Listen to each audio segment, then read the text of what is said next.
भैया जी कहीं में आपका एक बार फिर स्वागत है। यह सच है कि खुशनुमा माहौल को रिपोर्ट करना सबको अच्छा लगता है, लेकिन सारे दिन एक जैसे नहीं होते। और दिल्ली में इस समय हालात जो हैं, मैं कोई डरा नहीं रहा, लेकिन सच यह है कि आंकड़े ये कहते हैं कि ज्यादा अच्छा हो कि आप घर पर रहें, और अगर आपको निकलना है तो मास्क लगा के जाएं, मास्क लगा के बाहर आएं, काम करें, और जो भी काम है तुरंत उसके बाद घर जाएं। बाजार में जरूरी ना हो तो बिल्कुल भी बाजार की तरफ रुख ना करें, और वो इसलिए कि कोरोना, जी हां, उसने पैर एक बार फिर बुरी तरह से पसारे हैं। और दिल्ली के हालात ये हैं कि नीति आयोग की अगर बात करें तो उसने भी ये बात कहा है, अलर्ट रहने को बात कहा है, अस्पतालों में बेड की ज्यादा तैयारियों की बात कही गई है। लेकिन जो माहौल बना है इस वक्त, उसके हिसाब से अभी जो इतवार को बैठक हुई जिसमें मुख्यमंत्री ने कुछ केंद्र से भी अपील की है, केंद्र उसमें शरीक हुआ था, वो भी बात एक है। पहले हम जो बात है वो सुनेंगे कि आखिर उन्होंने क्या कहा है केंद्र से, उसके बाद हम अपने मेहमानों से तारुफ कराएंगे आपको, और ये बात जानने की कोशिश करेंगे कि ये जो हालात बिगड़े हैं इसको कैसे दुरुस्त किया जाए, और जो ये बिगड़े हुए हालात हैं या और कितने बिगड़ सकते हैं अगर हम थोड़ा सा बेकाबू और हुए। हमसे मतलब हम, आप और आप। मेरा भी मास्क सरकता है, लेकिन वो कैसे मुश्किल में डाल सकता है परिवार को, ये जानना बहुत जरूरी है। मैं आज बड़े दुख के साथ कहता हूं कि हमारे पत्रकार जगत के एक शख्स, बहुत लंबे समय तक वो रहे, और उनका आज कोरोना में निधन हो गया। और ये खबरें रोज कहीं ना कहीं किसी ना किसी, चाहे पत्रकार क्यों हो, तमाम सारे लोगों की फेसबुक के जरिए या व्हाट्सएप के जरिए, तमाम सारे जरियों पर मिलती है। बहुत दुख होता है। यंग आदमी जब रुखसत होता है, वैसे मौत तो कोई भी हो, परिवार टूटता है। लेकिन सबसे पहले मैं जानना चाहूंगा कि मुख्यमंत्री ने केंद्र से क्या कहा है और क्या अपील की है। उसके बाद मैं आज का प्रोग्राम का आगाज करता हूं, अपने मेहमानों से आपका तारुफ कराता हूं। सबसे पहले मुख्यमंत्री की बात। हम उम्मीद करते हैं कि बाज़ारों के अंदर जो इतनी ज़्यादा भीड़ थी वो भीड़ कम हो जाएगी और हमें ज़रूरत नहीं पड़ेगी। लेकिन अगर ज़रूरत पड़े और सारी कोशिशों के बावजूद भी अगर किसी बाज़ार में हम देखते हैं कि सोशल डिस्टेंसिंग और मास्क का पालन नहीं किया जा रहा और वो एरिया एक तरह से लोकल कोरोना हॉटस्पॉट बन सकता है, तो उस वहाँ पे बाज़ार को कुछ दिनों के लिए एहतियात के तौर पे बंद करने की इजाज़त दिल्ली सरकार को दी जाए। ऐसा प्रस्ताव अभी केंद्र सरकार को भेजा जा रहा है कि 200 तक लोगों के शामिल होना अलाउ किया गया था। उस ऑर्डर को विड्रॉ करने के लिए आज निर्णय लिया गया है कि 200 से वापस 50 लोगों को, शादियों में केवल 200 से 50 लोग अलाउड होंगे। ये दो बातें कही हैं और मुख्यमंत्री ने बिल्कुल सही और दुरुस्त फरमाया है, इसमें कहीं कोई दो राय नहीं कि उनको इजाजत मिलनी चाहिए। और क्योंकि ये बात यहां से मैं इसलिए शुरू करना चाहता था क्योंकि अक्सर होता यह है कि जब दिल्ली सरकार कोई बात आगे बढ़ाती है तो पता नहीं कहां उलझ जाती है, लेकिन इस बार मसला कुछ और है। मसला यह है कि जिंदगी और मौत के बीच की बात है, लिहाजा अगर वो बात आकलन कर रहे हैं तो केंद्र को इस पर तुरंत कहीं ना कहीं फैसला लेने की जरूरत है। जो मेहमान हमारे साथ मौजूद है मैं उनसे अब तारुफ करा देना चाहता हूं। आतिशी हमारे साथ मौजूद है, आम आदमी पार्टी को रिप्रेजेंट कर रही, बहुत बहुत शुक्रिया, बहुत बहुत शुक्रिया। नवीन कुमार जी बीजेपी का पक्ष रखने के लिए हमारे साथ आए हैं, बहुत दिनों बाद हमारे साथ रूबरू रहे। नवीन जी बहुत बहुत शुक्रिया, थैंक यू सो मच। हमारे साथ डॉक्टर स्वाति महेश्वरी, और पूरे कोरोना पीरियड में एक बड़ा विजिबल फेस रहा डॉक्टर्स का, उसमें डॉक्टर स्वाति महेश्वरी हैं, वो हमारे साथ जुड़ रही हैं। और ये कहा जाता है कि डॉक्टर साहब मैं जानना चाहता हूं, ये कहा जाता है कि अमूमन ये बात बड़े कॉमन वे में कही जाती है कि डॉक्टर से और यानी अस्पताल से और कोर्ट से दूर रहे तो उतना ही अच्छा। मैंने सोचा था कि जितनी बातें हो रही हैं ये सब बातें अगस्त तक खत्म हो जाएंगी, लेकिन ये तो बार बार लौट के वापस आ गया, और दिल्ली में तो जिस तरह की स्थिति है बहुत डरावनी है। डॉक्टर स्वाति महेश्वरी जी, ठीक कह रहे हैं आप। और जिस डॉक्टरी रिश्ते की बात आप कर रहे हैं तो वो मैं भी चाहती हूँ कि दुनिया और देश से ये कोरोना जल्द से जल्द जाए। लेकिन बार-बार आप लापरवाह हो जाते हैं और बार-बार हमें आना पड़ता है यहाँ पर समझाने के लिए कि क्या करना ज़रूरी है और क्या नहीं, क्योंकि कहते हैं ना कि साहिल पर आकर कश्ती डूब गई, तो बिल्कुल वही हिसाब है हमारा। वैक्सीन आती भी दिख रही है और जल्दी उम्मीद है कि वैक्सीन आ जाएगी, लेकिन ये जो एक समय है जो वैक्सीन तक का हमें पार करना है, इसमें और भी ज़्यादा हम लोगों को जो है एहतियात बरतने की जरूरत है और भी ज्यादा ध्यान रखने की जरूरत है, क्योंकि अभी दो बड़े कारण प्रतीक जी साफ दिखाई देते हैं। बिल्कुल एक ये है जिसके बारे में अभी हम चर्चा भी करेंगे, और बहुत साफ तौर से दो चीजें दिखाई देती है जिसकी वजह से लोग लापरवाह हो गए, और वही लोगों को समझाना जरूरी है, क्योंकि कहीं ना कहीं फटीग है जो लोगों के अंदर आ रहा है, जो लॉकडाउन से आया है और हमेशा पेंडेमिक में आता है। और दूसरा, कहीं ना कहीं लोग अपने आप को सुपरमैन समझने लग गए हैं कि हमें कोरोना नहीं होगा, तो ये समझाना बहुत जरूरी है शायद। ये दोनों पॉइंट बहुत बहुत इंपॉर्टेंट है, बहुत इंपॉर्टेंट पॉइंट है। हम सीधे सबसे पहले रुक करना चाहेंगे, डॉक्टर अगम वोरा मुंबई से हमारे साथ जाने माने चेस्ट फिजिशियन हमारे साथ जुड़ रहे हैं, और एक बड़े लंबे समय तक हम इनसे बातचीत करते हैं, लेकिन कुछ देर बाद हम इनसे बातचीत करेंगे। लेकिन प्रियंका कांडपाल हमारी सहयोगी इस समय सरोजिनी नगर मार्केट में मौजूद है। मैं पीछे मार्केट को देख रहा, मैंने मई में सरोजिनी नगर मार्केट का दौरा किया था, तब देखा था बड़ा सन्नाटा था वहां पे, लेकिन प्रियंका कांडपाल इस वक्त वहां पे मौजूद हैं, और दीपक रावत हमारे साथ लक्ष्मी नगर से मौजूद हैं। दोनों सहयोगी हमारे मौजूद हैं। प्रियंका कांडपाल, मैं जानना चाहता हूं कि मार्केट में इस वक्त जहां पूछने तो ये सवाल होता है कि रौनक कैसी है, लेकिन मैं आपसे ये पूछ रहा हूं कि लोग एहतियात कितना बरत रहे हैं। प्रियंका कांडपाल। मैं आपको सीधी तस्वीरें दिखा रही हूँ प्रतीक, सरोजनी नगर मार्केट की। आप जहां आपको लोग नजर आ रहे हैं, और मैं पूरी जिम्मेदारी के साथ ये बात कह रही हूँ कि ये भीड़ पिछले 3 दिनों से जो भीड़ आ रही है उसकी आधी भी नहीं है। तो अगर इन तस्वीरों को देखकर लोगों को घर में डर लग रहा है तो यकीन मानिए आज की तस्वीरें कुछ भी नहीं है। आज भीड़ ना के बराबर है सरोजनी नगर में। यहाँ आप देखेंगे कि तमाम मास्क पहने हुए हैं, लेकिन सोशल डिस्टेंसिंग कहीं नजर नहीं आ रही है। चाहे वो दुकानों के बाहर खड़े होने की बात हो, जो चलते फिरते घूमते आ रहे हैं उनकी बात हो, कहीं कोई अथॉरिटी भी नजर नहीं आ रही है जो सोशल डिस्टेंसिंग का पालन कराए। आप दुकान के अंदर जाते हैं, उसके बाद जो बातें हों वो अलग है, लेकिन बाहर की आप तस्वीरें देख रहे हैं, ये सरोजनी नगर है। यहाँ देखकर तस्वीरें देखकर आप अंदाजा ही नहीं लगा सकते कि दिल्ली में कोरोना के जो केसेस हैं वो बढ़े हुए हैं या नहीं। ये बिल्कुल आम तस्वीरें यहाँ पर है। ऐसे में जो लोग यहाँ पर हैं उनसे भी मैं बात कोशिश करती हूँ, जो खासतौर पे एक बच्चे के साथ भी मुझे नजर आ रहे हैं। सर, कहाँ से आए हैं? जी, गुड़गांव से। सर, ये डर नहीं लग रहा? बच्चे लेकर आए हैं, इतनी भीड़ है यहाँ, कोरोना के मामले। डर है, बट थोड़ी सी शॉपिंग करनी थी संडे तक की, आफ्टर फेस्टिवल की। कुछ टी शर्ट्स, कुछ लोवर्स देख लें तो वो लेना आए थे। अच्छा, पर बच्ची को लाना जरूरी? बच्चा जरूरी था कि घर में फैमिली में कोई है नहीं, तो ये अकेले रुकती नहीं, तो लाना पड़ा। और बच्चे का मास्क भी नहीं? बच्चे का मास्क है, बट इसने अभी उतारा है। अच्छा, हाँ। तो ये देखिए, छोटे बच्चों के साथ यहाँ आए हैं। इनका कहना है कि मजबूरी है, इस वजह से आए हैं। जो पेरेंट्स आए हैं उन्हीं से पूछते हैं, सर कहाँ से आए हैं? पालम से। तो डर नहीं लग रहा? इतनी भीड़ में आप आए हैं, मामले बढ़ रहे हैं लगातार। हाँ जी, डर लग रहा है, मगर क्या करें, फिर कभी कभी तो आना पड़ता है, थोड़ा सा शॉपिंग वगैरह करने के लिए तो आना पड़ रहा है। तो अभी आपको लग रहा है कि सही समय है जब 8000 के मामले पार हो रहे हैं दिल्ली में? नहीं, बिल्कुल भी नहीं। थोड़ा सा सेफ्टी बनना चाहिए, डिस्टेंस मेंटेन करना चाहिए लोगों को। मास्क तो डेफिनेटली लगाना ही चाहिए। तो आप देख रहे हैं प्रतीक, जो साफ तौर पर जो यहाँ पर लोग हैं वो मान रहे हैं कि दिल्ली में खतरा है, लेकिन वो खतरों के खिलाड़ी हैं, इसलिए बाजार में नजर आ रहे हैं। बिल्कुल वही बात जो डॉक्टर स्वाति कह रहे थे कि जो हमने बिल्कुल सुपरमैन हो गए हैं। अब वो सुपरमैन की ओर इशारा है, अब वो सुपरमैन दिख रहे हैं। बच्चे बोले, मुझे मालूम था उनका जवाब क्या आने वाला, जब प्रियंका आप पूछ रही थी ना, और ये बात सच भी होगी कि भाई घर बच्चे को कहां छोड़ते, क्योंकि घर में कोई था नहीं, हम मियां बीवी हैं, तो उनके साथ बच्चे को लाना जरूरी था। अब सवाल ये था कि उनको टी शर्ट लेना बहुत जरूरी था।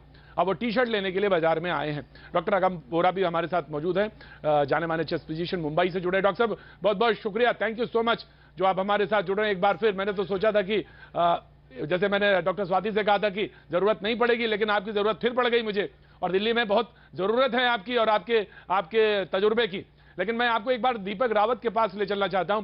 दीपक रावत एक लक्ष्मी नगर में मौजूद है, भी एक ऐसा मार्केट जिसमें बहुत ज्यादा भीड़, और नवीन जी के बिल्कुल घर के बिल्कुल बगल में है। जी दीपक जी, मैं ये जानना चाहता हूं कि इस वक्त वहां पे लक्ष्मी नगर में एहतियात वाली बात तो मुझे पता है कि नहीं होगा, लेकिन अगर मार्केट के तमाम सारे पदाधिकारियों से आप मिल रहे होंगे, उनसे अगर आप पूछ रहे होंगे, तो उनका क्या कहना है मार्केट को बंद करने को लेकर जो प्रस्ताव भेजा है आम आदमी पार्टी ने? दीपक रावत। देखिए प्रतीक जी, लक्ष्मी नगर मार्केट के मंगल बाजार में हम मौजूद हैं। दिन भी मंगलवार का है, इसलिए भीड़ और दिनों के मुकाबले कुछ ज़्यादा ही है। तस्वीर आपको दिखा देते हैं पहले तो कि तस्वीर कैसी है इस पूरे मार्केट की। चकाचौंध काफ़ी ज़्यादा है क्योंकि त्योहारों का सीज़न है और भीड़ इतनी ज़्यादा है कि वैसे सोशल डिस्टेंसिंग तो कहीं भी आपको नज़र नहीं आएगी, लेकिन जो मास्क भी चेहरों पर लगे हैं वो ठीक से नज़र नहीं आते हैं। लोग खरीदारी तो खूब कर रहे हैं, लेकिन कोरोना को भूल गए हैं। कुछ दुकानों में अगर चलते हैं तो उनसे बात भी कर लेंगे कि किस तरीके की स्थिति है और क्या वो कर रहे हैं। मैम, कोरोना चल रहा है, भीड़ बहुत ज़्यादा है, कुछ कहेंगी? कुछ नहीं कहेंगे। आप बताइए कि आप रोज ग्राहकों से मिल रहे हैं, बाजार अगर बंद हो गए तो क्या होगा? तो भैया आ गए, भैया से बात कर लो। आप बताइए, आप तो डील कर रहे हैं कि बाजार अगर बंद हो गए तो क्या होगा? नुकसान होगा? नुकसान तो होगा। नुकसान होगा। भैया आप बताइए, आप तो व्यापारी हैं, लॉकडाउन में काफ़ी ज़्यादा नुकसान आपने झेला है। अब अगर इस तरीके की स्थिति बनती है तो कह रहे हैं कि दुकान को बंद कर देंगे, बाजार बंद कर देंगे, तो क्या आपको नुकसान नहीं होगा? बहुत नुकसान होगा। अगर मार्केट बंद होता है तो आधी से ज़्यादा दुकानें तो ऐसे ही खाली हो जाएंगी। सब रेंट की दुकानें, रेंट आदमी कहाँ से देगा, कहाँ से तनख्वाह देगा? पीछे जो है 7 महीने से घर से जो है किराए दे रहे हैं, डेढ़ लाख रुपए किराए हैं दुकानों के। स्टाफ है, दुकानें हैं, स्टाफ का भी और कोई जरिया नहीं होता, हमारा कोई और जरिया नहीं होता, और कोई बिजनेस नहीं है। लेकिन कहते तो ये भी है ना कि आपको भी अपनी चीज़ें समझनी चाहिए, रिस्पॉन्सिबिलिटी समझिए। आप देखिए प्रतीक जी, देखिए पहले दुकानों के बाहर गोल घेरे बने होते थे, लाइनें लगी होती थी, अब लिखता है वो कहीं गोल घेरे है नहीं। क्यों? क्योंकि कोरोना खत्म हो गया। इनमें नहीं, वो राशन की दुकानों के आगे गोल घेरे लगे हुए थे। भीड़ तो यहाँ भी लगती है सर, डिस्टेंसिंग तो यहाँ भी करनी चाहिए। आप देखो ना, खाली दुकानें, इतनी बड़ी दुकान है, आप कस्टमर देखो। दरअसल क्या है दीपक, दरअसल क्या है कि लोग इतना चले, दुकानें जो होती है मार्केट लगते हैं, दरअसल है क्या उन गोलों पर इतना लोग चले कि वो गोले गए मिट और इतनी भीड़ भाड़ हुई। प्रवीण खंडेलवाल जी, एक शार्प कमेंट आपसे जानना चाहता हूं कि मैं आज मेरे कोई सहयोगी मार्केट में थे, शायद प्रियंका ही थी, जब वो बात कर रही थी तो किसी ने उनसे कहा कि बंद कर दीजिए मार्केट से वैसे भूख से मर जाएंगे, और आप कह रहे हैं कोरोना बढ़ गया दिल्ली में तो ना कोरोना से मर जाएंगे। तो आप कोई भी फैसला करेंगे दिल्ली में तो हमें मंजूर होगा। मैं आपसे जानना चाहता हूं प्रवीण खंडेलवाल, जो प्रस्ताव भेजा है आम आदमी पार्टी ने, उस पे बड़े मैं तो मानता हूं बड़ी गंभीरता के साथ उन्होंने जो बात कही है उसको मानना चाहिए, मेरा मानना है। लेकिन ठीक है, उसकी अर्थमेटिक दूसरी होती है मार्केट की, उसका व्यवहार दूसरा होता है, और वह जानना चाहता हूं। प्रवीण खंडेलवाल। है कि मार्केट बंद करना कोई समाधान नहीं है। हालांकि मैं इस बात से सहमत हूं कि कोरोना को रोकने के जितने भी उपाय हैं, दिल्ली के सभी व्यापारी सरकार के साथ मजबूती से खड़े हैं। जो भी निर्णय सरकार लेगी हम उसका पालन करेंगे। लेकिन क्या मार्केट बंद करने से पहले दिल्ली के बाजारों में जो प्रोटोकॉल था, क्या उस प्रोटोकॉल को अपनाने के लिए सरकार द्वारा कोई प्रयोग किए गए? ऐसा नहीं है। व्यापारियों ने अपनी तरफ से, जैसा अभी प्रियंका कांडपाल भी बता रही थी, कि जहां तक व्यापारी का सवाल है, वो अपनी दुकान में खुद भी मास्क लगा रहा है, खुद भी सैनिटाइजर यूज कर रहा है, और अपने कर्मचारियों को भी ये हिदायत दे रहा है। हमने बार बार सरकार से, दिल्ली नगर निगम से ये कहा कि मार्केटों को सैनिटाइज किया जाए। दिल्ली के अंदर एक भी मार्केट ना तो दिल्ली सरकार ने सैनिटाइज करी, ना दिल्ली नगर निगम ने प्रवीण जी, जब पहली बार लॉकडाउन हुआ, प्रवीण जी, जब पहली बार लॉकडाउन हुआ तो लोगों ने कहा, ये सवाल पूछेंगे हमें आतिशी, जब हम निश्चित तौर से उन्हीं से पूछना चाहिए, और कि जब पहली बार लॉकडाउन हुआ तो फिर क्या तर्क था, दूसरी बार हुआ तो क्या तर्क था, अब जब कहा जा रहा है तो उसके पीछे एक तर्क ये है। प्रतीक जी, मुझे ये कहना है, देखिए बोलिए। मैं किसी भी ये विषय ऐसा है कि इस पर किसी भी प्रकार का कोई विवाद नहीं होना चाहिए, क्योंकि ये सबकी सुरक्षा का विषय है। लेकिन मेरा ये भी मेरा कहना है कि मैंने स्वयं दिल्ली के मुख्यमंत्री श्री अरविंद केजरीवाल को कम से कम 2-3 पत्र भेजे, और मैंने उनको ये कहा कि दिल्ली की 3000 से ज्यादा एसोसिएशन आपके साथ मिलकर के हम एक मार्केट के अंदर काम करना चाहते हैं।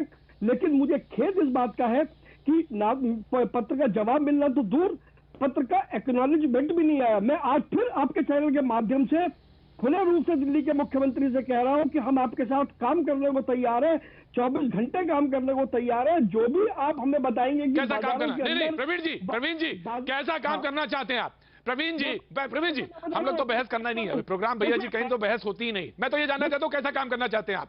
हाथ अंगन को आरसी, क्या पढ़े लिखे को फारसी, क्या आप बताइए कैसा काम करना चाहते हैं आप? हम सरकार के साथ मिलकर के बाजारों में जो एंट्री एग्जिट पॉइंट है, हम उनको कंट्रोल करना चाहते हैं। बाजार में कोई भी आदमी आए, वो सोशल डिस्टेंसिंग मेंटेन करे। हम सरकार के साथ मिलकर के ये काम करना चाहते हैं। हर व्यापारी सोशल प्रोटोकॉल का पालन करे। हम सरकार के साथ मिलकर के ये काम करना चाहते हैं। और प्रतीक जी, आप ये बात स्वयं मानेंगे, क्योंकि आपसे ज्यादा दिल्ली के व्यापार को किसी ने नहीं देखा है कि ये डंडे के जोर से नहीं होगा, ये व्यापारी एसोसिएशन को साथ में लेकर के होगा। जितने मुख्यमंत्री पर चिंतित है, डंडे की जोर से तो मैं कभी सहमत भी नहीं रहा हूं। डंडे की जोर से तो मैं सहमत ही नहीं हूं। कभी डंडे की जोर से तो कभी होता नहीं। आतिशी हमारे साथ मौजूद है। आतिशी सरकार के साथ मिलकर काम करना चाहते हैं और वो करना चाहते। आपने दो प्रस्ताव भेजे हैं। मैं आपसे सवाल पूछूं उससे पहले मैं नवीन कुमार जी, मैं आपसे जानना चाहता हूं, ये दो प्रस्ताव भेजे गए हैं, मैं आऊंगा उनके पास आतिशी के बाद। मैं ये जानना चाहता हूं कितनी जल्दी इसको मंजूरी आप दिलवाएंगे। नवीन कुमार जी, कितनी जल्दी आप आम आदमी पार्टी के साथ इस मुद्दे पर खड़े हैं, ये मैं जानना चाहता हूं। नवीन कुमार। नहीं प्रतीक भाई, इस सरकार की लापरवाही नकम्मेपन के साथ हम कभी भी नहीं खड़े रहे।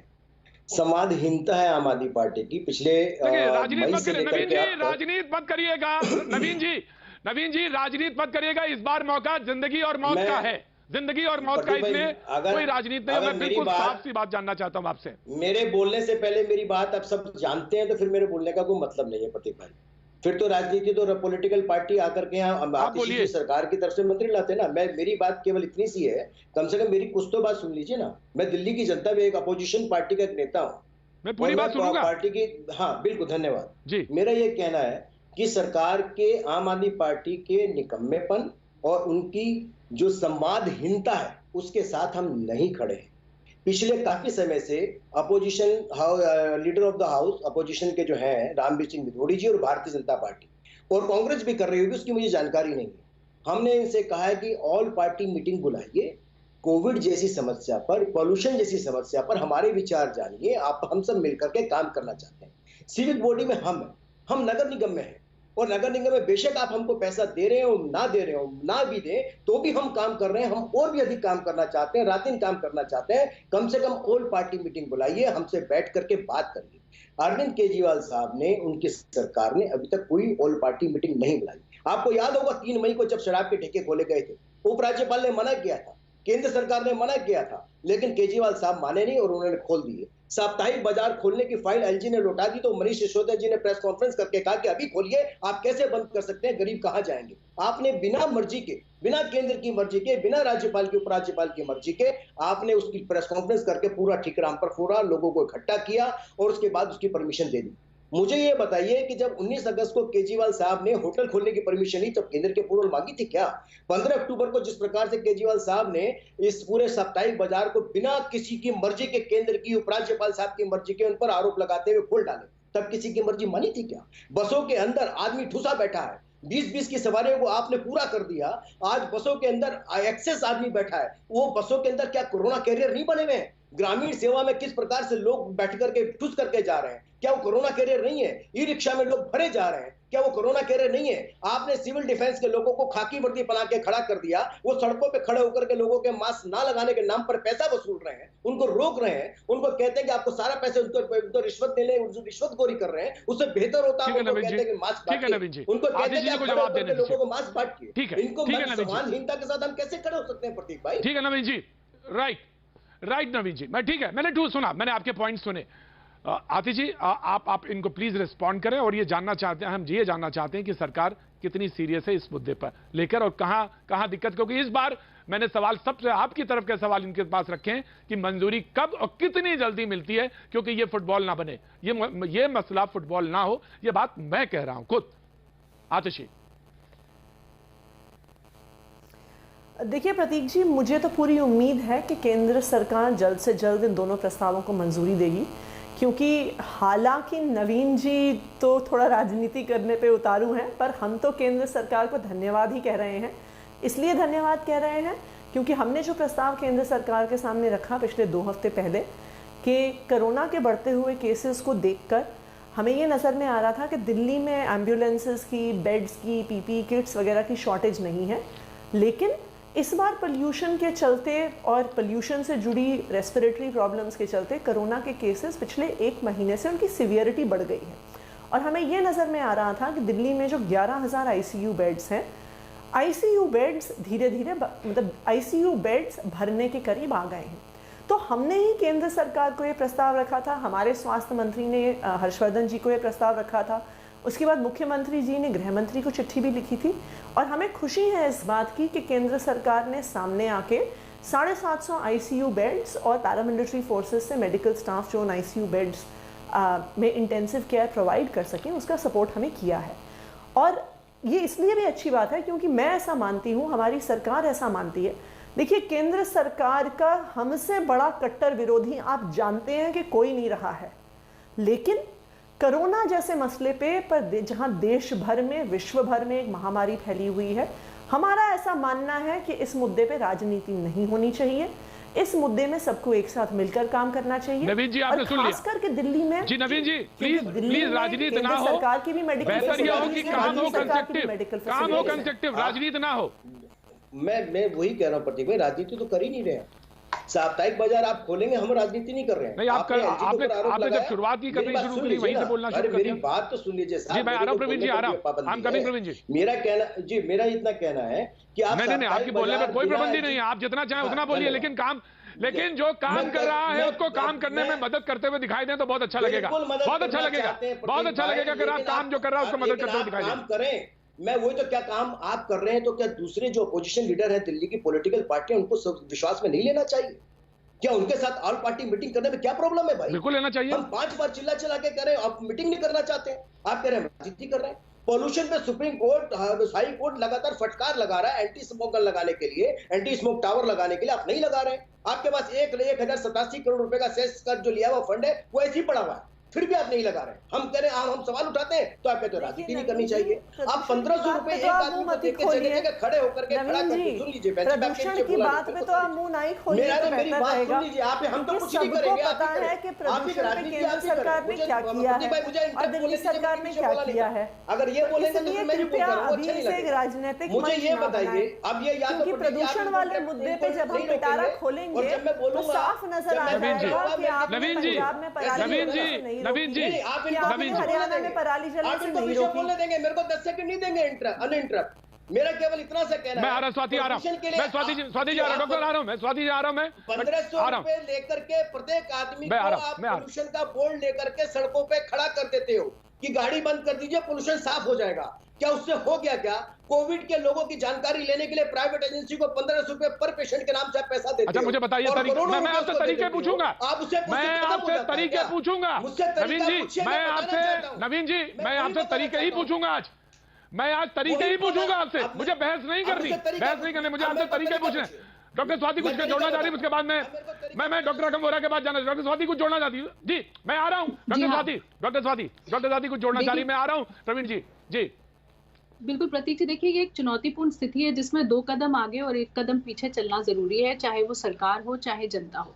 हर किसी को ये समझना होगा कि एक बार आप एक्सीलरेटर देंगे और एक बार ब्रेक देंगे, ये बार बार करना पड़ेगा जब तक कि कोई वैक्सीन नहीं आती। लेकिन अगर हम दिल्ली सरकार की बात करें तो उनको भी और ज्यादा तैयारी की जरूरत है, क्योंकि आप 2 पीक ऑलरेडी देख चुके हैं। आप पीक आने का इंतजार नहीं कर सकते हैं। आपके यहाँ टेस्ट की शॉर्टेज है, आपके यहाँ कॉन्टैक्ट ट्रेसिंग अच्छी नहीं हो रही है, आपने 10,000 बेड बना लिया पर उनमें ऑक्सीजन फैसिलिटी नहीं है। तो ये सारी चीजें आपको समझ के पहले से तैयारी करनी भी जरूरी होगी। एंड मिनट पे पटाखे बैन करना, एंड मिनट पर ये बोलना कि अब हम ये सब कुछ बंद कर देंगे, तो ये तरीके नहीं है। कहीं ना कहीं लॉन्ग टर्म सोल्यूशन और लंबी तैयारी करने की जरूरत है बहुत ज्यादा। मैं आपके पॉइंट को नोट करता हूं डॉक्टर साहब, क्योंकि आपने एक बात कही, एक सजेशन में ऑफ कोर्स आम आदमी पार्टी के प्रवक्ता इसको जवाब देंगे, लेकिन मैं सीधे जो चेस्ट फिजिशियन है डॉक्टर अगम वोरा मुंबई, मैं जाना था डॉक्टर साहब मुंबई में तो थोड़ी सी राहत है, लेकिन दिल्ली इस समय बहुत अलर्ट पर है। मैं जानना चाहता हूं कि क्या कुछ सजेशंस हैं, क्या कुछ किए जाने चाहिए दिल्ली को खासतौर से। और आपने फेस्टिवल सीजन देख लिया और अभी छठ आने वाली, मैं किसी खास फेस्टिवल पर टारगेट नहीं कर रहा हूं, लेकिन बहुत सारी चीजें ऐसी हैं जिसके बाद इरप्ट हुआ है, जो कुछ हमको दिख रहा है। इरप्ट का मतलब जो है कुछ केसेस ज्यादा हैं वो दिख रहे हैं। डॉक्टर अगम वोरा बहुत बहुत शुभकामनाएं। पहले मैंने सोचा था मुलाकात ना हो आपसे हमारी ऐसे, लेकिन हो रही है ये नवंबर के महीने में। डॉक्टर अगम वोरा, कोरोना कम हो जाएगा, हम सुधर जाएंगे, लेकिन समहाउ ये हुआ नहीं। पूरे इंडिया में तो कंट्रोल में न पाया। जैसे आपने बोला बॉम्बे में भले स्थिति थोड़ी अच्छी है, जिसमें महापालिका का बहुत बड़ा रोल है, सरकार का बहुत बड़ा रोल है, उन्होंने काफ़ी फैसिलिटीज़ यहाँ बना के रखी है, but certain part of our country India पूरी तरह से सेफ नहीं है। और जिस तरह दिल्ली में सिचुएशन हो रही है, हम पूरा इंडिया अगेन वापस खतरों के शहर में आ जाता है। लगता है second wave, third wave is on the way. And शायद हमारे मन में से कोरोना का डर निकल चुका है। फेस्टिवल के टाइम पे हमने मास्क पहनना जरूरी नहीं समझा है, हम सोशल डिस्टेंसिंग को भूल गए हैं। कहीं ना कहीं हमसे बहुत सारी लापरवाहियां हो रही है।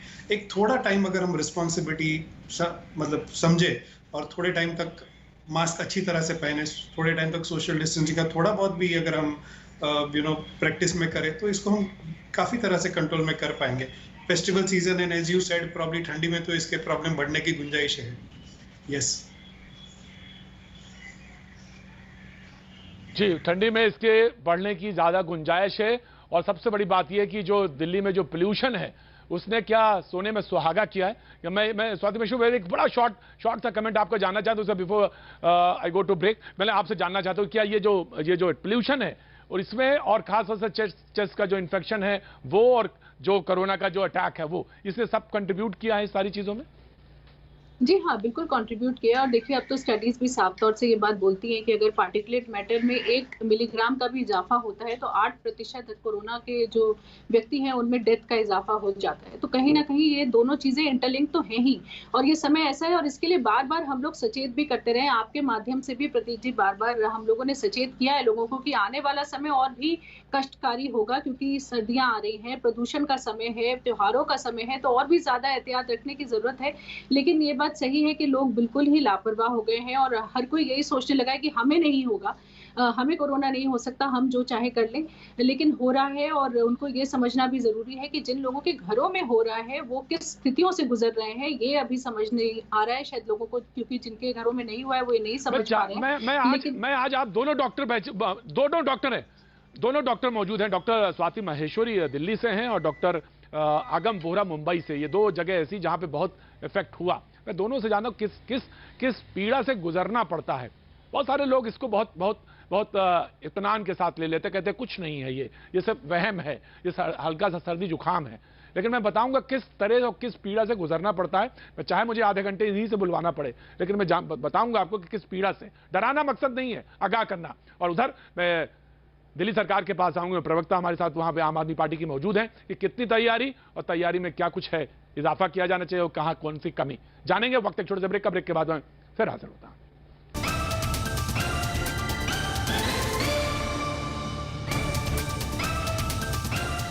एक लंबे ब्रेक के बाद एक बार फिर हाजिर है भैया जी कहीं में, और एक बातचीत के सिलसिले को जोड़ने के लिए डॉक्टर्स हमारे साथ मौजूद हैं पैनल में। हमारे साथ पॉलिटिशियंस भी, उनके पार्टी के लोग रिप्रेजेंट करने वाले यहाँ पे मौजूद हैं। बातचीत के सिलसिले को मार्केट से लोग यहाँ पे रिप्रेजेंट कर रहे हैं। हम सीधे सॉल्यूशंस की बात करना चाहते हैं। मुझे द्वारका से एक पेरेंट ने ये लिखा है कि पेरेंट्स स्कूल में तो अपने बच्चों को नहीं भेजना चाहते, लेकिन जब वो बाहर जाते हैं तो अपने बच्चों को लेकर जाते हैं।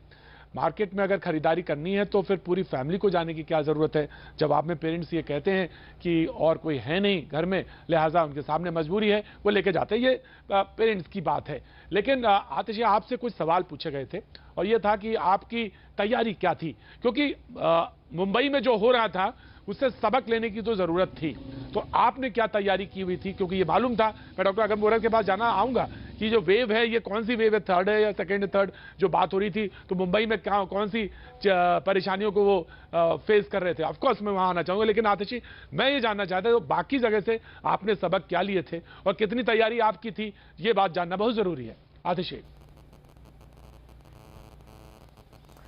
देखिए प्रतीक जी, सबसे पहली और महत्वपूर्ण बात यह है कि हम सबको ये समझना पड़ेगा कि हम कोरोना वायरस क्या है, कैसे फैलता है, उसकी एक वेव कब आएगी, कब जाएगी, कहाँ आएगी, हम कुछ नहीं जानते हैं। अभी ये पूरे विश्व में इतनी नई बीमारी है कि इसका फैलना कैसे होता है, कब उसका उतार चढ़ाव होता है, इस पर में निश्चित तौर पे हम क्या, कोई भी वैज्ञानिक, कोई भी डॉक्टर नहीं जानता है, पहली बात। लेकिन अगर आप दिल्ली को देखिए, क्योंकि दिल्ली में जब पहली पीक पूरे देश में आया था तो दिल्ली में सबसे पहले आया था और उसके बाद उसके केसेस देश के और हिस्सों में बढ़े। तो अगर आप दिल्ली को तैयारी की दृष्टि से देखिए, आज दिल्ली में शायद दुनिया में सबसे ज़्यादा केसेस किसी भी शहर में, किसी भी देश में आए हों, उससे ज़्यादा दिल्ली में आए हैं। लेकिन हमने ये भी देखा आतिश जी, मुझे एक सीधे आतिश जी मुझे एक सीधे, मैं माफी चाह रहा हूँ आतिश जी, मैं माफी चाह रहा हूँ आपसे आतिश जी, जब सुन लीजिए एक बार मेरी बात तो सुन लीजिए। आपने तैयारी पे सवाल पूछा, जब इन, हाँ जी, मैं वही तैयारी पे ही सवाल पूछ रहा हूं। मैं सिर्फ तैयारी पे बहुत सिंपल वे में सवाल पूछता हूं कि अगर कोरोना किसी को हो जाता है या किसी को संदेह होता है तो हमारी क्या तैयारी है कि उसको बेड आप इंश्योर करेंगी, ये मुझे बता दीजिए। बस खत्म हो गई बात। इतनी छोटी सी एक सवाल है कि बेड कैसे इंश्योर होगा कि उसको एक किसी भी शख्स को वो बेड इंश्योर हो जाए पूरी फैसिलिटी के साथ। देखिए मैं एग्जैक्टली यही बता रही हूँ प्रतीक जी, जब इतने बड़े बड़े देशों में जब इससे कम केसेस आए तो हमें ऐसे खौफनाक नज़ारे मिले थे कि लोग सड़क पर थे, एम्बुलेंस नहीं मिल रही थी, सड़क पर बेड लगाने पड़ रहे थे। दिल्ली में ऐसी बिल्कुल भी परिस्थिति नहीं आई है। दिल्ली में जिस स्पीड से बेड्स का इंफ्रास्ट्रक्चर बढ़ाया गया, मैं मानती हूँ पूरे देश में क्या पूरी दुनिया में नहीं हुआ होगा। आज दिल्ली में 16,000 कोरोना बेड्स हैं। इतने केसेस होने के बावजूद भी आज भी सिर्फ 8,000 बेड्स ऑक्यूपाइड हैं, 8,000 बेड्स अवेलेबल हैं। दिल्ली में पर कैपिटा पूरे देश के कंपैरिजन में सबसे ज़्यादा एम्बुलेंसेज हैं। जितने भी केसेस आज तक हुए हैं, एम्बुलेंस की शॉर्टेज नहीं है, पीपीई किट्स की शॉर्टेज नहीं है, किसी भी प्रकार की मेडिसिन की शॉर्टेज नहीं है। सिर्फ एक चीज़ जो हम पिछले 3 हफ्ते में एक ट्रेंड देख रहे थे, क्योंकि दिल्ली में बढ़ते हुए प्रदूषण की वजह से जो माइल्ड केसेस थे वो मॉडरेट हो जा रहे थे, जो मॉडरेट केसेस थे वो सीवियर हो जा रहे थे। तो पिछले 3 हफ्ते में ये देखने को मिला था कि जो आईसीयू बेड्स की ऑक्यूपेंसी है वो काफ़ी स्पीड से बढ़ रही है, जो पहली दोनों वेव्स में नहीं हुआ था। और यही कारण था कि क्योंकि हम देख रहे थे कि आईसीयू बेड्स की शॉर्टेज हो सकती है।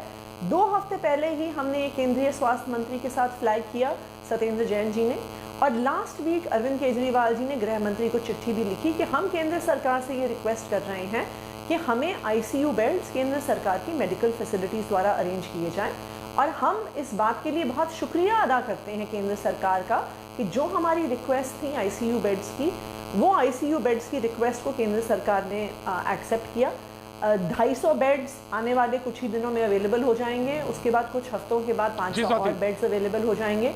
उन बेड्स को एडिक्वेट तैयारी के साथ चलाने के लिए health care workers paramilitary forces से आएंगे।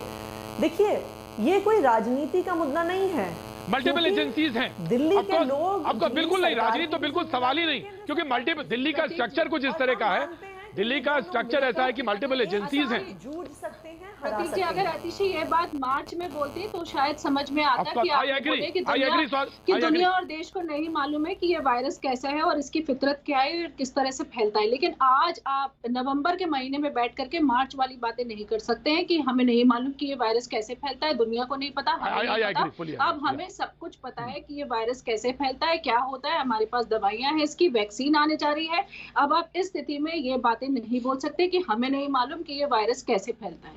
ये बात तो ये हो गई। दूसरी बात ये भी है कि जो इन लोगों की ये बातें हैं ना, जो ये बोलने और एडवर्टाइजिंग वाली पॉलिटिक्स है, इससे कुछ नहीं होने वाला। आप सारे साल क्या करते हैं कि आपको हर साल जो है दिवाली पे पटाखे बैन करने पड़ते हैं?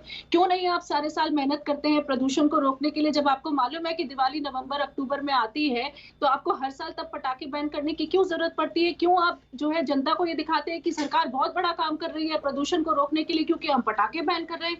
क्यों नहीं? बात तो तब है ना जब आप सारे साल प्रदूषण को रोके और उसके बाद बोले अब चलाओ ग्रीन पटाखे, नहीं होगा पोल्यूशन। क्यों?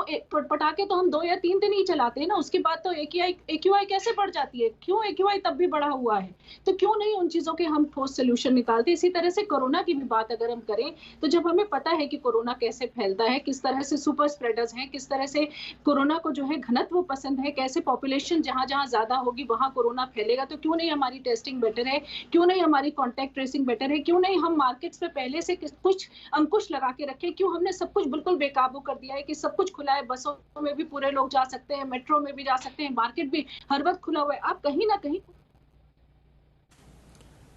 in designing of India's smart cities mission has been very good. Friends, we are at a very important point in our history. More than half of the world's citizens already live in urban areas. Over the next 2 decades, India and some of the African nations are going to witness the biggest wave of urbanization. But the COVID-19 pandemic has posed enormous challenges before the world. It has shown us that cities which were our growth engines are also our vulnerable zones. Many cities around the world declared themselves on the brink of the worst economic downturn since the Great Depression. The very things which run since the Great Depression. The very things which represented living in a city are facing a question mark. Things like community gatherings, sports activities, education, and recreations are not the same as before. The biggest question before the entire world is how to restart.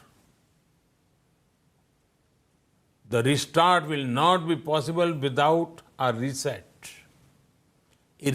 of mindset, a reset of processes, and तमाम सारे बिंदु पे बीच में हम प्रधानमंत्री भाषण दे रहे हैं, उसे संबोधित कर रहे हैं, उस पर कहे थे वो इंपॉर्टेंट पॉइंट्स, हम उनको पॉइंट्स को एक बार फिर से अपनी डिबेट में भी लाएंगे। लेकिन हाँ, जब मैं डिबेट पे जब मैं गया उधर तो उससे पहले डॉक्टर स्वाति कुछ पॉइंट्स उठा रही थी। ऑफ कोर्स आम आदमी पार्टी के प्रवक्ता यहाँ पे मौजूद हैं, मैं जानना चाहूंगा उनसे, वो सवालों का जवाब जानना चाहूंगा। आतिशी, ऑफ कोर्स। देखिए, मैं स्वाति जी से इस बात से असहमत हूं कि हमें आज भी बिल्कुल ये गलत है आज कहना कि हमें सब कुछ इस वायरस के बारे में पता है। बिल्कुल हमें पता है, पहले से ज़्यादा जानते हैं, लेकिन ये कब करेगा पीक, कैसे करेगा पीक, ये आज की बहुत सारी चीज़ें अभी भी इस वायरस के बारे में अननोन है। इसके बाद कितनी और पीक्स आएंगी ये भी हमें पता नहीं है। तो आज अगर हम कहें कि हमें सब कुछ पता है, ये बिल्कुल गलत बात है। हम क्या कर सकते हैं, हम केसेस के इंक्रीज होने की तैयारी कर सकते हैं। हम केसेस के इंक्रीज, स्वाति जी अब मुझे बोलने दीजिए, मैंने आपको बीच में नहीं टोका। हम केसेस के इंक्रीज होने की तैयारी कर सकते हैं और आज दिल्ली की जितनी तैयारी है, मैं आपको कॉन्फिडेंस के साथ कह सकती हूँ, देश के किसी हिस्से में नहीं होगी। आज दिल्ली में 16,000 कोरोना बेड्स हैं, उसमें से भी इतनी पीक होने के बावजूद भी 8,000 से ज़्यादा कोविड बेड्स प्राइवेट और सरकारी अस्पताल में आज भी अवेलेबल हैं। दिल्ली में पूरे देश में सबसे ज़्यादा टेस्टिंग होती है, हर रोज़ 60,000 टेस्ट होते हैं, अग्रेसिव कॉन्टैक्ट ट्रेसिंग होती है। और यही कारण है कि इतनी पीक होने के बावजूद अब पिछले 3-4 दिन से पॉजिटिविटी रेट नीचे जा रहा है, क्योंकि दिल्ली में अग्रेसिव टेस्टिंग होती है। दिल्ली के आसपास, दिल्ली में अगर आप देखिए, दिल्ली हॉस्पिटल फैसिलिटी सिर्फ दिल्ली वालों को नहीं, दिल्ली के बाहर वालों को भी दे रहा है। आप दिल्ली का डेटा देखिए तो 25% बेड्स आज भी दिल्ली के अस्पतालों में दिल्ली के बाहर वालों द्वारा ऑक्यूपाइड हैं।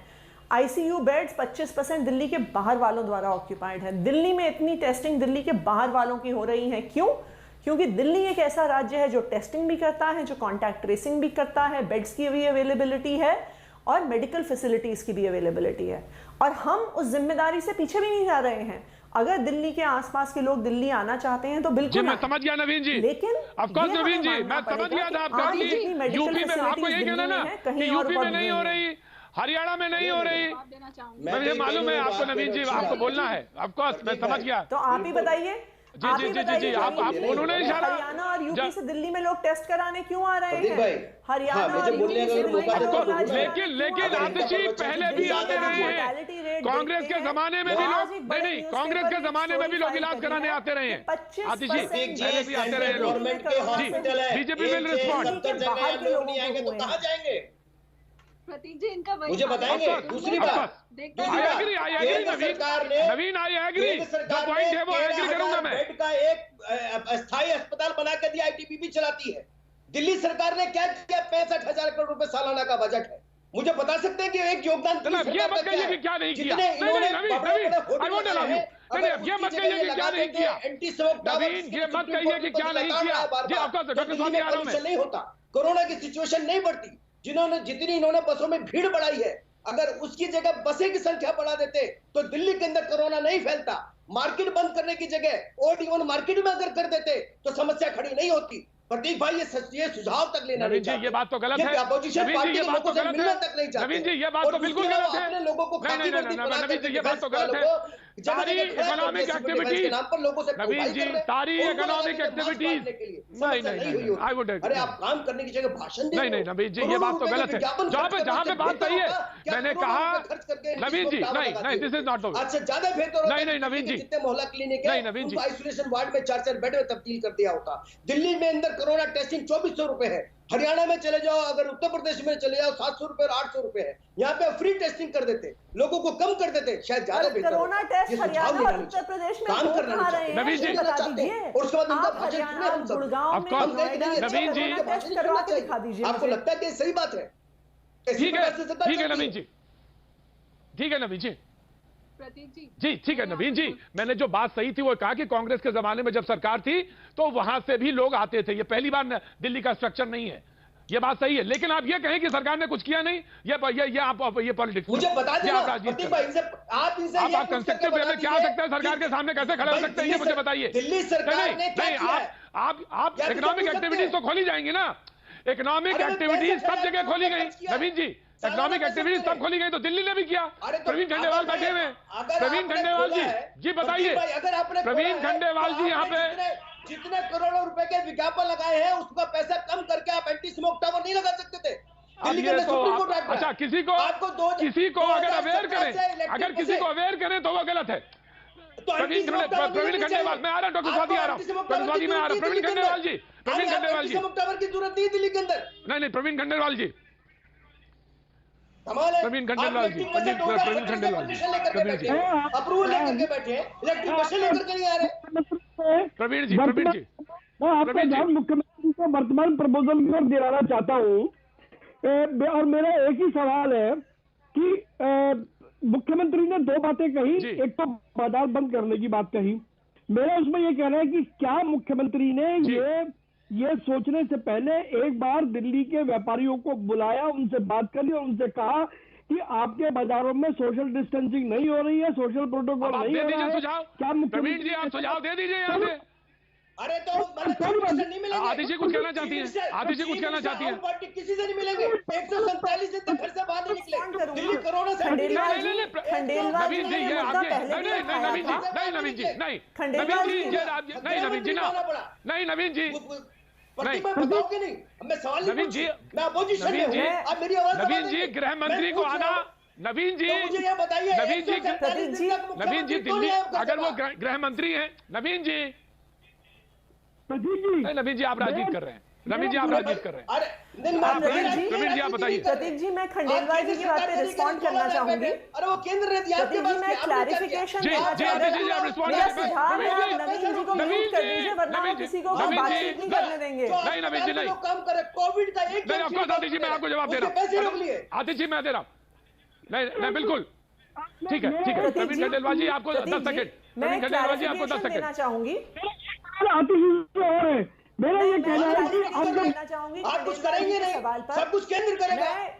एक सेकंड प्रतीक जी, मैं क्लैरिफिकेशन देना चाहूंगी। ठीक है नवीन जी, पहले भी ये मुद्दा उठाया था, मैं तो कुछ बोल ही नहीं रहा, मुझे बता दो ना। मैं स्पष्ट कर दूं कि अरविंद केजरीवाल जी ने मार्केट बंद करने की बात नहीं कही है। नवीन जी मैं ऑडियो डाउन करूंगा, नवीन जी ऑडियो डाउन करूंगा, सुनिए आतिश जी की बात। चीज कही है केजरीवाल सुनना नहीं चाहता हमारी बात, मुझे आतिश प्रतीक जी मुख्यमंत्री के पास जाएगी तारीख से दिल्ली के अंदर शादियों का सीजन शुरू हो प्रतीक जी रहा मैं है। खंडेलवाल जी की बात को रिस्पॉन्ड करना चाहूंगी। मैं एक चीज स्पष्ट करना चाहूंगी, मैं एक चीज स्पष्ट करना चाहूंगी कि दिल्ली के मुख्यमंत्री अरविंद केजरीवाल जी ने प्रवीण खंडेलवाल जी, प्रवीण जी अपनी बात कंप्लीट करिए 10 मिनट में, 10 सेकंड में अपनी बात कंप्लीट करिए। प्रवीण खंडेलवाल, देन आतिश रिस्पॉन्ड, देन नवीन कुमार जी के पास आऊंगा। जी दिल्ली के अंदर शादी ब्याह का सीजन शुरू हो रहा है, लोगों ने अपनी बुकिंग करा दी है, बैंकेट हॉल वालों ने, होटल वालों ने उनकी ले ली है, निमंत्रण बच चुके हैं। ऐसे में 200 को एकदम से 50 करना क्या वो उन लोगों के साथ अन्याय नहीं होगा? आखिर ये हमेशा ला करके आखिरी वक्त में बम फोड़ देना, बम व्यवहार फोड़ देना, ये कहाँ का औचित्य है ये? जी ठीक है प्रवीण जी, मैं समझता हूँ आपकी बात, आपका कंसर्न मैं समझ रहा हूँ। आतिश जी रिस्पॉन्ड करेंगी। आतिश जी मैं आ रहा हूँ, डॉक्टर स्वाति आ रहा हूँ। मैं जो खंडेलवाल जी ने पिछली बार भी थोड़ी देर पहले रिस्पॉन्ड करिए बात उठाई थी, मैं ये स्पष्ट मैं स्पष्ट करना चाहूंगी कि अरविंद केजरीवाल जी ने नहीं कहा है कि हम मार्केट्स बंद कर रहे हैं। उन्होंने सिर्फ और सिर्फ केंद्र सरकार से परमिशन मांगी है कि अगर कहीं पर हमें लगे कि मार्केट वालों के सहयोग के साथ भी, पुलिस वालों के सहयोग के साथ भी, जिला प्रशासन के सहयोग के साथ भी अगर सोशल डिस्टेंसिंग मैनेज नहीं हो रही है तो हमें प्रावधान दे दिया जाए, क्योंकि अभी किसी भी लोकलाइज शटडाउन के लिए, लॉकडाउन के लिए हर एरिया के लिए केंद्र सरकार से परमिशन लेनी होगी। तो हमने सिर्फ ये प्रावधान की रिक्वेस्ट करी है कि अगर हर कोशिश के बावजूद भी सोशल डिस्टेंसिंग नहीं मेंटेन हो पाती है तो लिमिटेड और शॉर्ट टर्म बेसिस पे कुछ मार्केट्स और कुछ एरियाज को शट डाउन करने की, लॉकडाउन करने की परमिशन दिल्ली सरकार को दी जाए। लेकिन मैं दिल्ली के सारे दुकानदारों को, सारे व्यापारियों को यह आश्वस्त करना चाहती हूं कि देखिए, दिल्ली सरकार को भी सबकी लाइवलीहुड की चिंता है, इकोनॉमिक एक्टिविटी की चिंता है, इसलिए यह बिल्कुल ही लास्ट रिजॉर्ट होगा कि अगर हमें बाजार बंद करने पड़ेंगे। मैं आपकी बात से बिल्कुल सहमत हूं, हम सारी एसोसिएशन से बात करेंगे, उन सबके साथ मिलकर सारे प्रोटोकॉल्स फॉलो करने की कोशिश करेंगे, लेकिन एक लास्ट रिजॉर्ट के लिए हमने ये प्रावधान की मांग करी है। प्रवीण जी बुलाया जाएगा, प्रवीण जी बुलाया जाएगा। जी नवीन जी बोलिए, नवीन जी क्या कहना चाहते हैं? साहब, मैं ये कह रहा हूं कई एसोसिएशन से ऑलरेडी मिलते रहे हैं, रेस्टोरेंट्स और होटल एसोसिएशन से मीटिंग हुई और सालाना पैसे देने के बाद उसका कहीं कोई खर्च नहीं किया, उसका हिसाब कौन देगा? दिल्ली की सरकार ने कोई काम किया तो एक काम गिनवाया हो आतिशी जी ने, आपने सुना है, आप तो बहुत वरिष्ठ हैं, मैं से भी वरिष्ठ हैं, आप मुझे एक बताइए एक काम दिल्ली सरकार ने गिनवाया हो जो उसने किया हो। आपने कहा कि अवेयरनेस कर रहे हैं, अरे साहब अवेयरनेस करिए, जितने पैसे आप अपनी फोटो लगाने में लगा रहे हैं उससे कम पैसे में एंटी स्मोक टावर लग सकते हैं, जिसके लिए सुप्रीम कोर्ट हड़ताल रहा है आपको, दिल्ली का पॉल्यूशन खत्म हो जाता, आप नहीं कर रहे। दिल्ली के अंदर आप ओड इवन गाड़ियों का करते हैं, ओड इवन दुकानों का कर दे होती तो समस्या नहीं होती। पॉल्यूशन की बात मत करिए, आपने क्या किया पंजाब हरियाणा में पराली जलने से रोकने के लिए? नवीन जी, आप पॉल्यूशन की बात पे आपके सीएम खट्टर साहब पे तो एफआईआर होनी चाहिए, अमरिंदर सिंह जी पे तो एफआईआर होनी चाहिए। अब पंजाब और हरियाणा में जो पराली 2 दिन से जलानी बंद किया तो दिल्ली में नीला आसमान दिखने लग गया है। क्या किया केंद्र सरकार ने? आपको शर्म आनी चाहिए, आपको शर्म आनी चाहिए कि आपने दिल्ली के लोगों को इस पब्लिक हेल्थ इमरजेंसी में डाल दिया। डॉक्टर स्वाति, शर्म करिए, जानकारी लेनी है मुझे, आपने पराली कुछ नहीं किया। आ रहा हूँ, आप ही के पास आ रहा हूँ। I want to know something about. हाँ जी, मैं doctor Swati Maheshwari, doctor Swati Maheshwari, now please listen, now please listen, now please listen Naveen ji, opposition में हूँ, आतिशी प्लीज लिसन, जी प्लीज, नहीं आप मुझे बताइए। नहीं ऑफकोर्स सुनी जाएगी नवीन जी, आपकी बात सुनी गई। सुन रहे हैं आप मेरी बात? मैं तो अपोजिशन में बैठा हूँ और मेरी बात ना सरकार सुनती है दिल्ली की, ना आप सुन रहे हैं। मुझे बता दीजिए ना, मैं 2-3 चीजें पूछना चाहता हूँ आतिशी से कि आपको 65,000 करोड़ रुपया केंद्र, जल्दी पूछिए। आप 3,500 करोड़, 3.5 लाख करोड़ रुपया पिछले 6 साल में खर्च कर चुके हैं। दिल्ली का पोल्यूशन क्यों नहीं घटा? दिल्ली के अस्पतालों में जो कोविड का एक हॉस्पिटल है डेडिकेटेड, जो दिल्ली नगर निगम चलाती है हिंदूराव, उसके लोगों को आप सैलरी नहीं दे रहे हैं, उसका पैसा रिलीज नहीं कर रहे हैं, ऊपर से आप कहते हैं कोरोना हटा लीजिए। केंद्र सरकार ने 13,000 बेड के साथ सरदार पटेल का बनाया टीपीपी चला रही है, केंद्र सरकार के अस्पताल चल रहे हैं, और आप कह रहे हैं कि बाहर के लोग आते हैं और यहाँ आकर के इलाज कराते हैं। अरे भाई, बाहर के लोग, केंद्र सरकार है, पूरे देश के लोगों का हक है इसके ऊपर, वो आएंगे यहाँ इलाज कराने, नहीं तो कहाँ जाएंगे? अगर वो इलाज कराने आते हैं तो आपको फिर आपने किया क्या? आपने बिहार के लोगों को बाहर भेज दिया, उत्तर प्रदेश के लोगों को बाहर भेज दिया, छठ का पर्व मनाने से मना कर दिया, आपने दिवाली में पटाखे खरीदवा के दुकानदारों को उसके दुकानों का दिवाला निकाल दिया। कौन जिम्मेदार है इसका? आप दिल्ली के लोग हिमाम कर रहे हैं, दिल्ली के लोग पीड़ित है, कैसी सरकार कहां से मिली है? ये रोज अपने घर के सामने 3 लाख रुपए के 3 लाख रुपए के पौधे लगते हैं, 3 लाख रुपए के फूल। ठीक है नवीन जी, के मंत्रियों के प्रतिनिधि, मैंने आपकी बात सुनी, मैंने आपकी बात सुनी नवीन जी, नवीन जी मैंने आपकी बात सुन ली। Thank you so much Navin ji, thank you so much, thank you so much. Prateek ji यहाँ पर जी जी जी, Atishi please complete, Atishi please complete. मैं आ रहा हूं, डॉक्टर स्वाति आ रहा हूं। आतिशी प्लीज कंप्लीट नवीन जी, आम आदमी पार्टी। नवीन जी, आपके सारे फैक्ट्स और फिगर्स गलत हैं। दिल्ली सरकार को केंद्र सरकार से 65,000 करोड़ रुपया नहीं मिलता है। दूसरी बात, दिल्ली ने कभी भी मना नहीं किया। हमने बिल्कुल ये कहा है कि हम मिलकर काम करेंगे केंद्र सरकार के साथ। मैं तो आपकी बात से अचंभित हूं, इतनी राजनीति तो ना आपके केंद्रीय स्वास्थ्य मंत्री करते हैं ना केंद्रीय गृह मंत्री करते हैं जितने आप यहाँ पे शो पे बैठ के कर रहे हैं। उनका तो हमें सतत सहयोग ही बना हुआ है। तीसरी बात, हमने खुलकर कहा है कि अगर एमसीडी से वो अस्पताल नहीं चल रहे हैं जो कोरोना के हॉस्पिटल्स हैं, हम उन्हें चलाने को तैयार हैं। हम दिल्ली सरकार उसे टेक ओवर करने को तैयार है। वहां के पेशेंट्स भी हमने अपने अस्पतालों में ले लिए। चौथी बात, दिल्ली में आज जितनी मेडिकल फैसिलिटीज हैं किसी भी राज्य में नहीं है। आज भी 8000 कोविड बेड्स अवेलेबल है सरकारी अस्पतालों में भी और प्राइवेट अस्पतालों में भी। दिल्ली में किसी को भी आज अगर कोविड बेड की जरूरत है तो वो उपलब्ध है। आईसीयू बेड्स की कमी थी, डॉक्टर स्वाति कोई पॉइंट करना चाह रही बहुत देर से। बिल्कुल, देखिए ये जिस तरह की आपने बोला पहले डॉक्टर स्वाति प्लीज कंप्लीट करिए। देखिए जिस तरह की आतिशी की बातें हैं उससे साफ तौर से लग रहा है दिल्ली सरकार शुतुरमुर्ग बनी बैठी हुई है। जब संकट आता है तो मुंह घुसा लो उसमें धूल में और सोचो कि संकट नहीं है, क्योंकि जितनी जानकारी इनकी मार्च में थी उतनी जानकारी इनकी आज नवंबर में भी है। और इनकी अपनी कमियां छुपाने के लिए सारा ठीकरा फोड़ रहे हैं। कभी प्रदूषण के ऊपर फोड़ देते हैं, कभी दूसरे राज्यों से आने वाले लोगों के ऊपर फोड़ देते हैं। मैं एज अ डॉक्टर बता सकती हूँ कि लोगों के पास बेड नहीं है, लोग परेशान हो रहे हैं बेड्स के लिए। दिल्ली में अभी भटक रहे हैं एक अस्पताल से दूसरे अस्पताल, ना कोविड वाले मरीजों को जगह मिल रही है ना बाकी मरीजों को जगह मिल रही है, दोनों ही भटक रहे हैं। अगर आप ये कहते हैं कि दिल्ली में इतने ज्यादा बेड हैं, बिल्कुल नहीं।